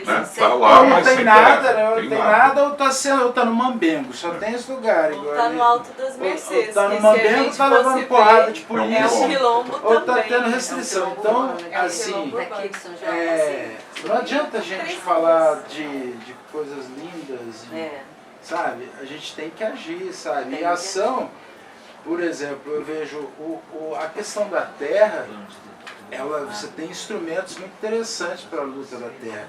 Porque a terra, não sei se você... A terra não tem dono, não sei se, a pessoa não é o dono da terra, ela é titular, não sei se vocês já viram. Porque a terra é um bem sagrado. Não existe o dono, existe o titular. E você pode deixar de ser titular de uma área rural se você não cumprir a função social. Por isso que o MST tem essa força, né? Que agora parece que descobriram, porque ocupação não é crime. Tá? Ocupar, não invadir, são institutos diferentes. Então, na zona rural, essa luta, você sabe, né? Você vê nitidamente onde essas pessoas que fazem essa luta de justiça, onde elas se apoiam e estão aí cada vez ganhando mais espaço, graças, né, à luta deles, né? Graças a Deus, é graças à luta deles, né? Enquanto que na cidade eu não sei se tem, Márcio, eu não sei se tem instrumento legal, por exemplo, ocupação, né, de um espaço. Eu não sei se está previsto, se tem um instrumento legal. Se você tem uma situação, um prédio, aí deve ser público ou em litígio, ele deve ser usado para habitação, esses projetos de reforma. Se isso existe, sabe, cabe a gente ir atrás assim, e ter uma postura. Eu acho a universidade muito, fica viajando demais, com todo respeito, sabe, dentro da... Eu sou servidor e estou dentro de conselho municipal, né, a gente está lá. Eu vejo assim, que, sabe, vive num mundo da teoria, muito lindo. Mas assim, precisa organizar se existe, por exemplo, eu não sei, eu tô fazendo essa pergunta porque eu nunca vi. A gente fica reclamando que o prefeito fez isso. Existe um plano municipal de habitação, por exemplo? Isso é possível? Não pode ter um plano. Não, plano diretor é uma coisa, é instrumento de gestão do território. Plano de habitação, sabe? Você ter esse plano e a partir... Porque se a gente fica nesse mundo da pesquisa, publicação, ideias, legal, a gente aqui tomando cerveja, o povo está sem casa lá, o povo não tem nada, o povo não vem aqui porque não tem nem... Tomou nem café, aliás, ele nem chega aqui. Aí o que eu sinto falta, assim, que a gente não consegue imprimir uma pauta da habitação. A pauta, você cobrar isso de quem deve ser cobrado, seja estadual, federal, municipal, principalmente municipal. Então, isso tudo fica a cargo do executivo. Se for um cara bom, legal, gente boa, que vai ter esse olhar aí, que é raríssimo o executivo ter esse olhar mais amplo, né? E não, isso aqui é para o plano municipal de habitação, isso aqui a gente vai... Isso não existe, gente. Isso o caminho a gente tem que fazer esse caminho, a gente tem que pautar isso, sabe? Então, assim, eu estou falando mais do ponto de vista de uma crítica onde está o saber, né, em tese. É na universidade, né? As pessoas ganham para pensar, né? Ganha para pensar, para propor e tal. Então eu vejo uma distância muito grande, ficar lá no mundo da teoria, publicando, e a ação dentro do município, ação efetiva, de trazer essas coisas e buscar os espaços e os instrumentos legais para fazer a disputa política, a disputa pelo território e assim por diante. Nossa. Você está na frente, né? Obrigado. Eu queria voltar a uma questão que você abordou sobre terra, a riqueza da terra, que foi esquecida, que ele falou da agricultura, e voltando àquela questão de Tiradentes, em que eu disse que as pessoas foram expulsas do centro histórico para a periferia, uma coisa que eu reparei tanto lá como aqui é que essas pessoas que vão para a periferia, algumas delas levam consigo essa memória rural. Então, no seu quintal, eu lembro que algumas casas da periferia de Tiradentes que eu morei, que eu era vizinho, o cara deixava só 1,5 metro quadrado assim, de terra, e ali ele punha galinha. Eu falei, gente, mas galinha 1,5 metro tem. Mas eu então que odeio galo, né? Mas meu, eu tenho um galo, tem um pé de couve, uma cebolinha, não sei o quê. Isso se perdeu. Agora, eu morando na periferia de São João, eu vejo uma coisa que eu vi no processo da cidade onde eu nasci, que é Muriaé, que é assim, a pessoa chega lá, conseguiu ter uma casa, cimenta tudo. Quando eu entrei nessa casa que eu moro há quase 7 anos, cimentam tudo. Aí volta e meia, eu entrei nessa casa, que não é minha, né, eu alugo, e tinha um quintal, eu falei, uau, que legal, vou plantar um monte de coisa. Aí eu gosto de jardim, eu plantei tudo que eu plantei. Não sou muito bom com horta ainda, descuidei da horta, e você tem que ter um cuidado diário. É muito legal essa ligação com a terra. Essas pessoas que foram para a periferia não levaram consigo essa cultura de deixar um espaço para plantar. Mesmo quando tem uma área, cimentam tudo, e aí depois vão na minha porta pedir, você tem um pouquinho de terra para pôr no meu vaso? E eu fico, tenho, quase uma... Poxa, sua casa é maior do que a minha, cara. Você não tem um lugarzinho lá para você plantar uma couve, uma cebolinha? A cultura morre, isso é que é pior. Você pode ter ali naquele espaço pequeno, físico, coisas que te dão para você levar para sua cozinha. Então tem a questão cultural também. Ninguém me tira daqui, senão eu quebro esse negócio. Isso é produção cultural, na verdade. Isso foi produzido. Pois é, esse conceito de... Tem que tirar o passivo disso. Uma casa é lá ativo que de um 3 projeto andares, de sociedade, de não tem Estado. um espaço de cimento, 3 andares, um casal com uma filha. Eles são a casa rica da rua inteira. E eu falei assim, aí volta e meia ela fala, você tem taioba? Eu falo, eu tenho taioba. É a única janela, inclusive, da casa que fizeram, e aí a gente volta para a arquitetura, né, assim, é para o meu quintal. Eu falo assim, tem muito mato aí, eu falei assim, eu estou tentando cuidar. E aonde que ela fica? Para telefonar, para receber as visitas, é aquela janela, é uma casa de 3 andares, tudo eletrônico, o portão é eletrônico, a chave para entrar em casa é eletrônico, tudo sensacional. E a única janela que ela tem virada para um espaço aberto é para o meu quintal. Lá tem flor, lá tem planta. O resto, todas as janelas, ela levou um dia na casa, é virado para a parede. Então, a cultura foi para lá, como você disse, de uma forma construída. E os vizinhos que têm casas muito mais simples, que vão construindo verticalmente, como você estava dizendo, a ocupação do espaço, não tem mais essa cultura da terra, do plantio, do quintalzinho. E a terra ali onde eu moro é preta, com minhoca. É impressionante. Você planta, dá. Sabe aquela frase famosa? Lá é assim. Os vizinhos puseram aqui, meninos puseram essa coisa, articulando com o que disse o Adilson e o Reginaldo, que é essa coisa do racismo ambiental, né? Eu acho que são duas coisas que estão juntas, né? Eu acho que a chave, né, do racismo e a chave das muitas formas de dominação, né, você pode pegar desde a ideia de classe, né, a clássica ideia de classe, até essas ideias, né, que aparecem agora, revelam isso que eu estou escutando, que as pessoas estão dizendo, é que tem projetos, né? E aí faz sentido a gente pensar um projeto antagônico. Só que eu vou polemizar um pouquinho, porque eu escutei duas coisas aqui sobre a universidade que me deixaram incomodado. De um lado... mas você é professor dos bons. Te conheço, não, mas... De um lado, eu acho que tem sim um elitismo, eu acho que tem sim uma postura da universidade que está de costa para a sociedade, isso é inegável.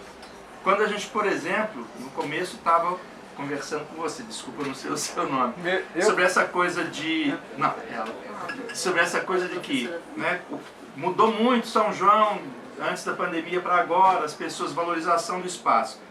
Mas ninguém discute, por exemplo, como é que os professores ocupam espaço aqui em São João del Rei.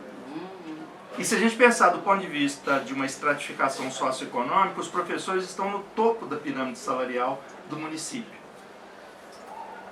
Então, isso deveria estar sendo... A universidade poderia discutir isso.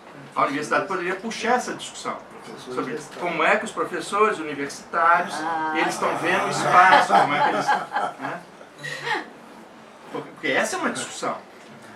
Porque para uma cidade que tem, né, uma renda média, né, que é talvez de um salário mínimo, você chega com poucos anos de carreira, você chega a 3 salários mínimos,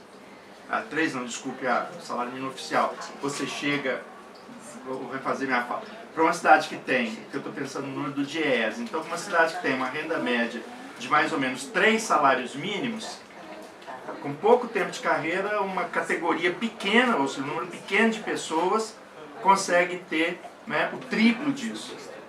Isso modifica os usos disso, ainda que as pessoas sejam progressistas, palavra perigosa, ainda que as pessoas sejam o que forem, né, mas elas estão introduzindo uma dinâmica do uso do espaço, mas não tem ninguém discutindo isso. Não tem ninguém, quer dizer, nós, docentes do ensino superior, não discutimos isso. Porque, seja por essa visão um tanto elitista, de que nós merecemos, nós somos os iluminados, etc., eu acho arriscado ir por aí, mas pode ser por aí, pode ser, não estou dizendo que é, mas eu acho que é porque falta realmente um projeto que aí é antagônico. Mas aí eu tenho um problema com essa ideia também de que a teoria serve pouco.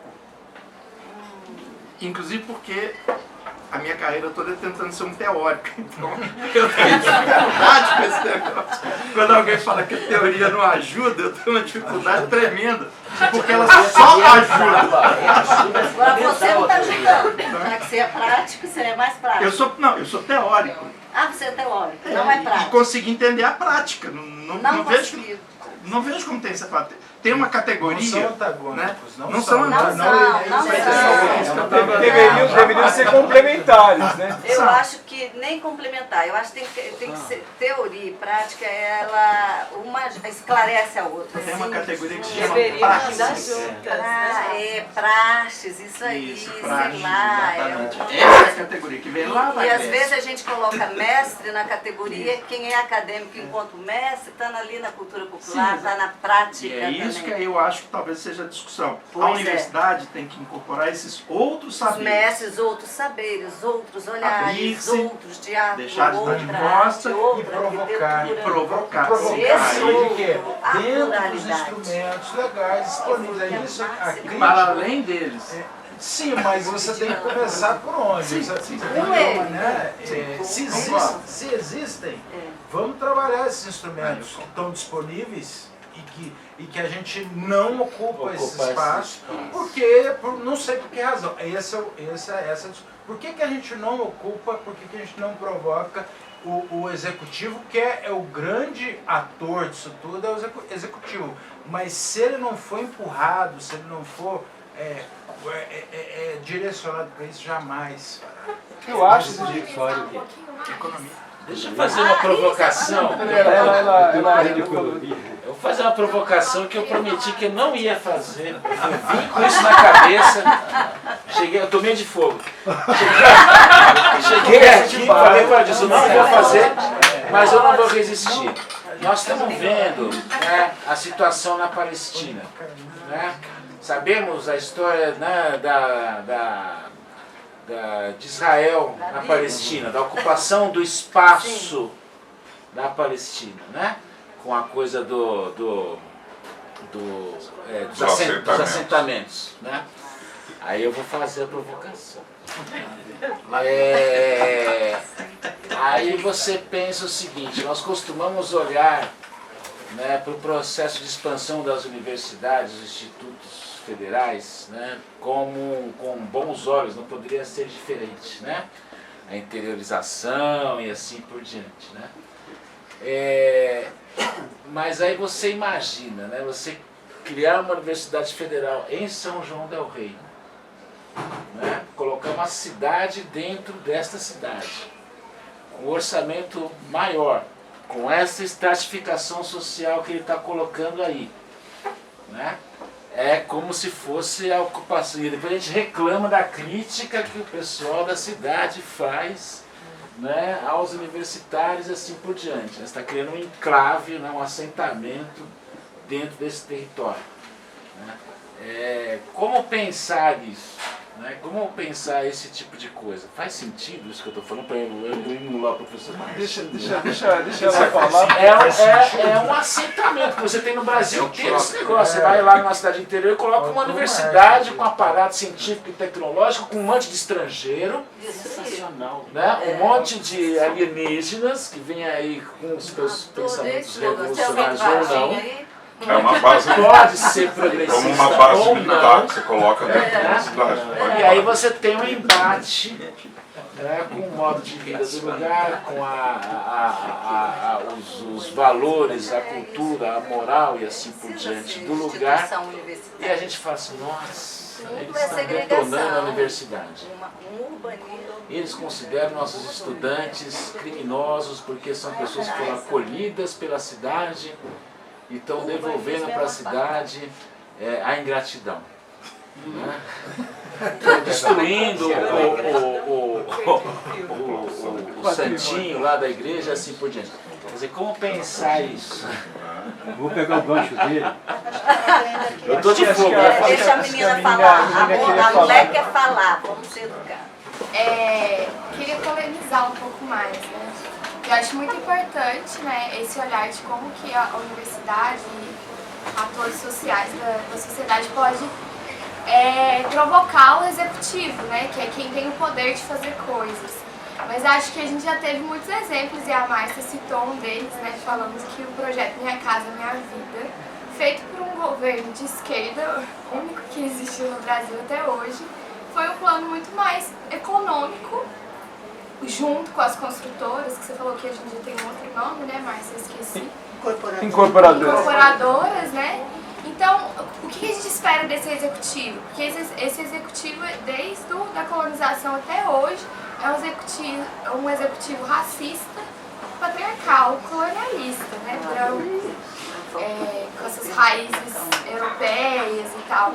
Então, será que a gente consegue também impressionar esse executivo?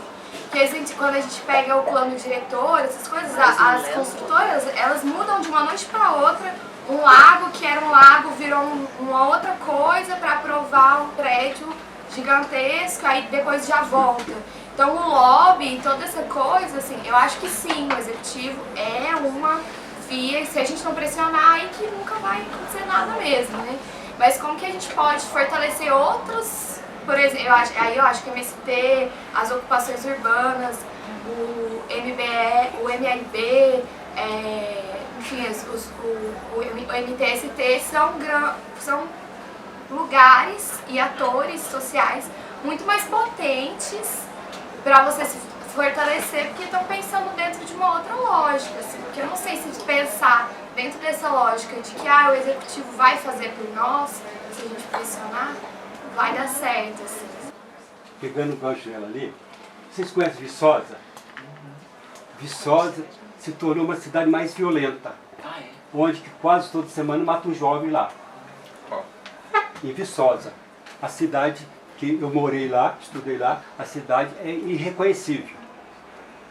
Prédios em tudo quanto é canto. Uma cidade com mais de 15 mil estudantes.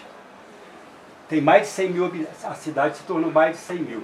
Então é um horror. Então essa cidade, a cidade universitária, qual a influência que a universidade teria no planejamento urbano, onde ela como dizer, a principal. E aqui também, eu acho que a universidade também teria que apitar mais. Ele falou que é economista. Eu estou trabalhando na universidade desenvolvendo um tijolo ecológico. Você, como arquiteto, nós podemos trabalhar junto. A questão, assim, qual o plano que nós vamos ter de construção de casas a um custo menor e não deixar que as empresas venham de fora enfiar o dedo aqui dentro. Por que acontece? Será que nós não temos pedreiros aqui, não? Pegamos os engenheiros da universidade e vamos trabalhar com o pessoal daqui. Aí vem uma empresa de fora, como construiu lá, constrói e tchau dentro. Mas o prefeito faz isso porque porque nós, a sociedade civil, não tem força.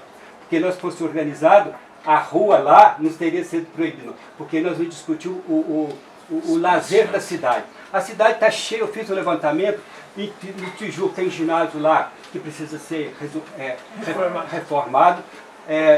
Lá no Bonfim, tem uma área do Bonfim, tem um espaço lá enorme, gente. Vão lá ver, talvez vocês nem conhecem, é um clube, só que o clube é uma associação de gente que não tem recurso. Mas você pode colocar lá 200 famílias para jogar futebol, natação e etc, etc. Por que o poder público não faz? O público não quer investir e é salariado.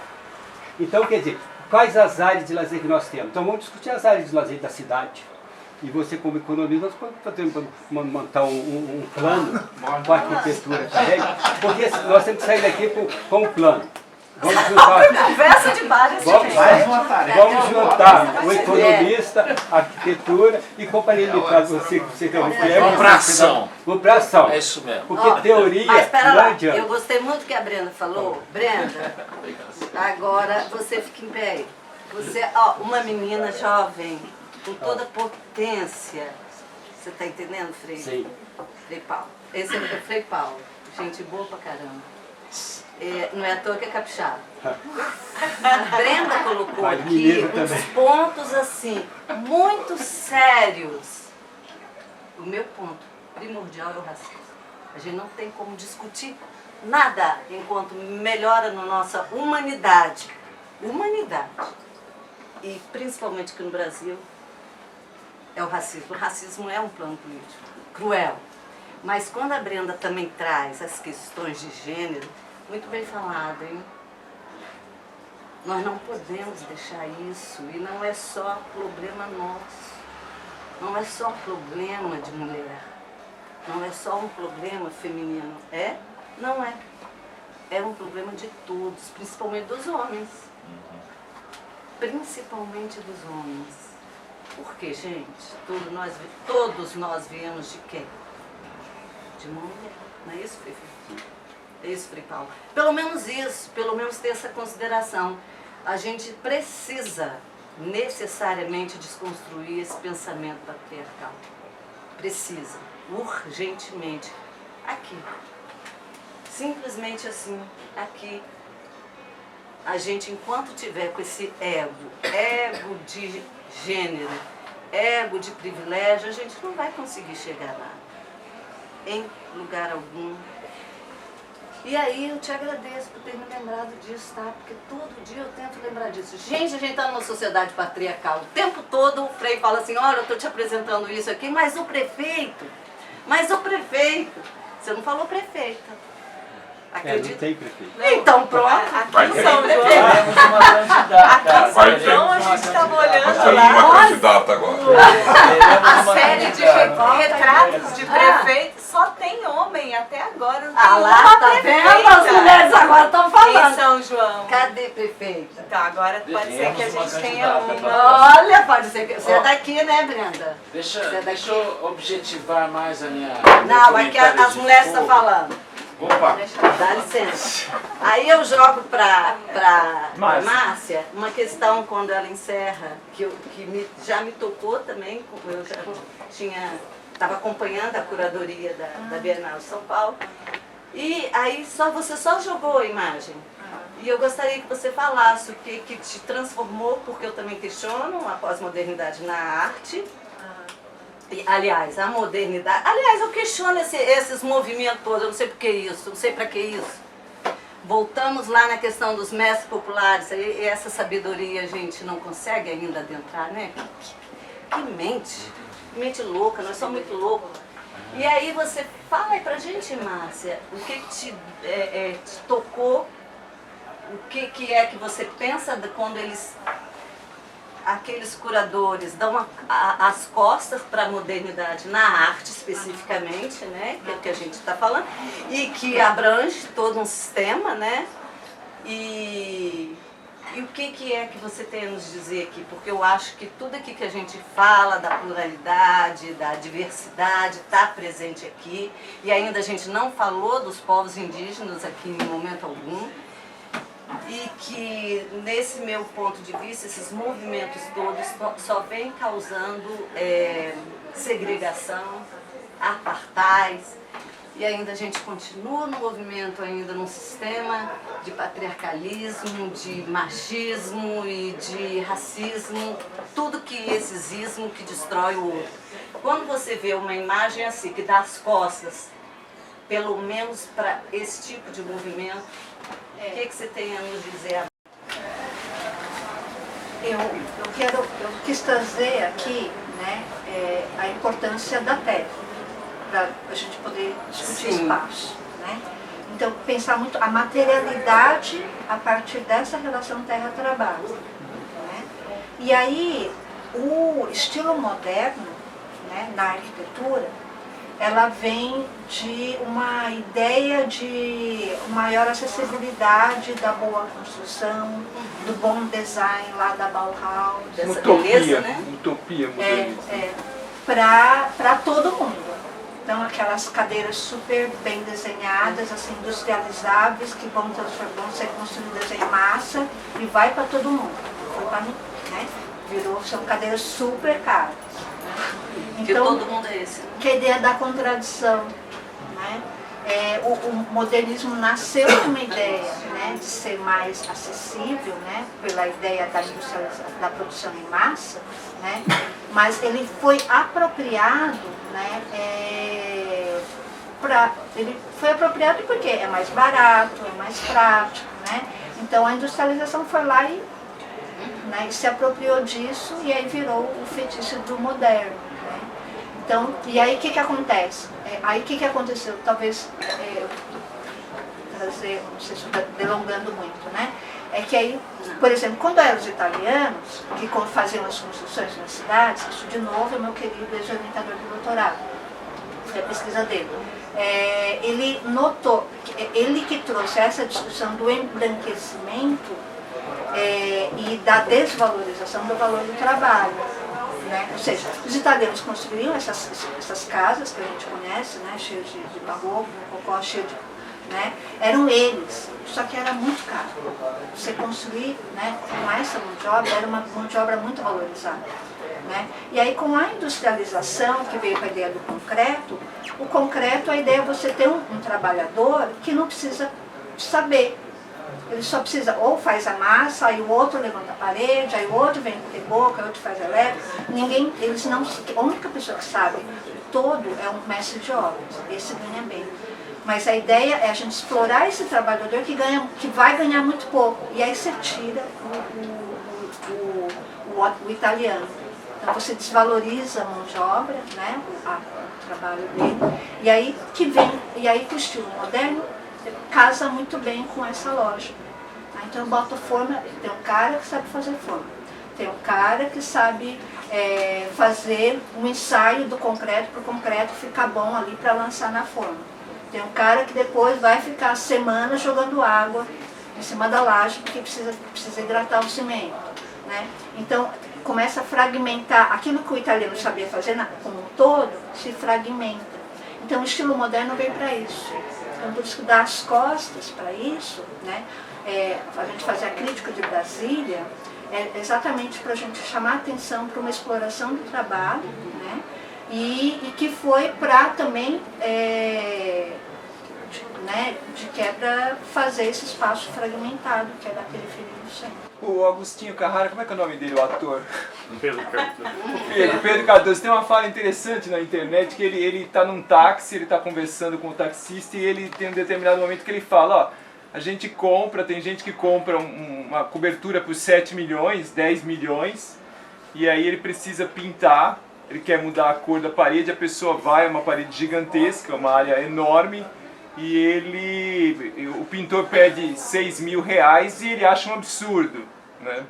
E ele fala justamente isso, que a gente valoriza o objeto, né, o produto, mas desvaloriza historicamente o trabalho, né? Só aproveitando que eu estou falando, eu queria citar algumas coisas. Um filme que eu queria... É um documentário curtinho, chama Não Repara a Bagunça. Vale a pena dar uma olhada. É um documentário que vocês devem achar. Ele fala um pouco do que a Márcia tratou, assim, de maneira mais resumida, de como que é dramática a situação da moradia, da ausência de moradia, da ocupação e da expulsão, né, legal de algumas ocupações. Então ele é bem interessante e assim, é triste pra caramba, né? Uma outra coisa que eu queria dizer é que talvez o ponto central seja, na verdade, uma organização de natureza política, né? Então, algumas pessoas lá atrás, há cerca de 15 anos, que estão envolvidas com a política, mais diretamente envolvidas com a política da universidade, perceberam que havia um distanciamento da universidade da aplicação prática da pesquisa, porque a pesquisa ela é cara e nem sempre o que é desenvolvido na pesquisa de ponta pode ser aplicado imediatamente. Então o braço mais próximo da universidade em relação à sociedade é a extensão. Então algumas pessoas sacaram lá atrás que a extensão não poderia ser como ela foi até agora, algo que faz quem quer, quem tem. Então os caras, quem é professor já sabe, né? Os caras obrigaram por uma via legal, se organizaram e hoje todos os cursos vão ter que dedicar pelo menos 10% das suas cargas horárias a atividades de extensão. Todos os estudantes terão que fazer atividades de extensão. Eu trabalhei na comissão de extensão e o nosso curso tem uma tradição relacionada à extensão e você vê de fato que essa proximidade com a comunidade ela pode ser muito produtiva, né? Ela pode ser algo que pode, mesmo que em pequena escala, produzir mudanças, né, no pensamento, produzir mudanças nas ações. Então eu acredito que nos próximos 10 anos a presença da universidade ela vai ter uma ação mais contundente em relação a esses problemas mais diretos, mais relacionados à prática, por meio dessa lei que impõe a necessidade de você ter pelo menos 10% da carga horária de todos os cursos, né? Mesmo aqueles que nunca tinham extensão, dedicados à extensão, né? Então era isso que eu queria falar, assim, acho que deve haver uma... É uma esperança. Hoje eu estava conversando com o Marcos Filho da Música, e ele falou um negócio muito legal. Estava conversando exatamente sobre essa coisa, né, desse distanciamento da universidade com o lugar, né? O Marcos é da música, né? E ele me falou uma coisa que me chamou a atenção, que eu nunca tinha pensado. Ele falou assim, olha, a universidade precisa melhorar a comunicação com o lugar. Como que você faz isso? O que as pessoas... Você tem que entender como é que as pessoas se comunicam na cidade. Então, assim, em São João del Rei é rádio. Carro de som. É rádio. Só que ela então a universidade tem que ter uma rádio da universidade. A universidade tem que estimular o desenvolvimento de rádios comunitárias para fazer essa comunicação. Então essa coisa do espaço, do lugar, né, passa também por essa mediação. Né? O povo ouve rádio, então você consegue comunicar para as pessoas. Comunicação aqui, jornalismo, pelo amor de Deus. Né?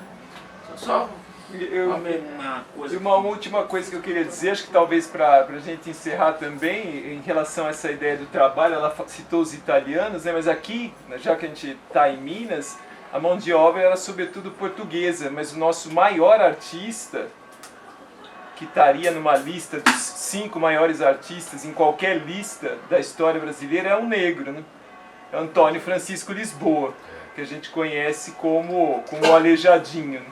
Tá certo, ele herdou toda uma estrutura que vinha do pai, da família, uma família de grandes mestres, né? Mas quem que tinha a condição técnica, estética e prática para fazer as coisas que ele fez? A gente está aqui há a cerca de 60 metros, 100 metros de uma portada que você não tem par no mundo, né? Você não tem em outros lugares, né? Então, acho que o racismo ele é realmente determinante, né? Havia um projeto político de embranquecimento, né? Existia teorias com base científica, né? De que em 100 anos o Brasil seria branco, não haveriam mais indígenas, não haveriam mais negros, né? Então é de fato um país que é fundado nessa ideia de desigualdade, de exploração e desvalorização do trabalho, mas nem sempre foi assim, né? Nem sempre foi assim. As ordens brancas mais poderosas, Carmo e São Francisco, se curvaram ao talento e à originalidade de um negro extraordinário, que era Antônio Francisco Lisboa, né? Acho que se a gente continuar discutindo, a gente vai falar eternamente. Queria agradecer a Márcia, agradecer muito a todos vocês e convidá-los para a próxima conversa de bar. Eu não me lembro a data agora, mas acompanhem, tá? E muito obrigado pela discussão e pela presença de todos.